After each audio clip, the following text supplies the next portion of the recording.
50,000 নিযুক্তি হ'ব। মই যোৱাবাৰে কৈছিলোঁ যে এটা পৰীক্ষাত 12 লাখ 13 লাখ প্ৰাৰ্থীয়ে অৱতীৰ্ণ হ'ব।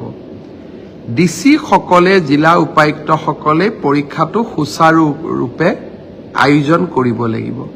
তাৰ বিষয়েও দীঘলীয়াকৈ কথা পাতিম, যাতে আগৰ দৰে আমি যাতে যিটো কীৰ্তিমান স্থাপন কৰিছিলোঁ সেই কীৰ্তিমানটো যাতে অক্ষুণ্ণ অৱস্থাত ৰাখিব পাৰোঁ।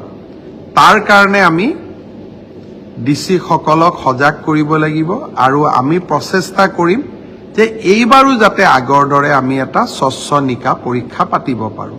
যোৱা কিছুদিনত মই ঘোষণা কৰা আঁচনিবিলাক ৰূপায়ণ কৰিব পাৰোঁ, সফলভাৱে ৰূপায়ণ কৰিব পাৰোঁ।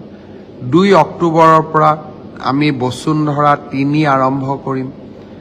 বাল্য বিবাহৰ বিৰুদ্ধে এটা ডাঙৰ অভিযান আৰম্ভ হ'ব নৱেম্বৰ ডিচেম্বৰত। ইয়াৰ মাজত নিযুত মইনা আঁচনি আৰম্ভ হ'ব। ইয়াৰ মাজত মুখ্যমন্ত্ৰীৰ মহিলা উদ্যমিতা আঁচনিখন আৰম্ভ হ'ব। ইয়াৰ মাজত অৰুণোদয় 3.0 আমি নতুনকৈ আৰু বহুত হিতাধিকাৰীক লগত লৈ অৰুণোদয় আঁচনিখন সম্প্ৰসাৰণ কৰিব খুজিছোঁ। তাৰ বিষয়ে আমি আলোচনা কৰিলোঁ।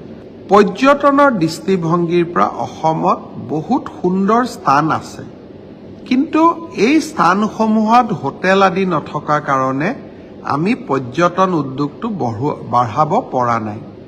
আমি এইবাৰ চিন্তা কৰিছোঁ যে অসমত আমি হোমষ্টে অৰ্থাৎ অসমৰ গুৰুত্বপূৰ্ণ স্থানসমূহত পৰ্যটকৰ সংখ্যা বৃদ্ধি কৰিবলৈ আমি হোমষ্টেৰ এটা ডাঙৰ আন্দোলন আৰম্ভ কৰিব খুজিছোঁ। সৰু সৰু স্থান হোটেল সম্ভৱ নহয়, কাৰণ হোটেল এখন হ'বৰ কাৰণে ডাঙৰ বিল্ডিং বনাব লাগিব, ব্যৱসায় হ'ব লাগিব, কিন্তু হোমষ্টে এটাতো হ'ব পাৰে।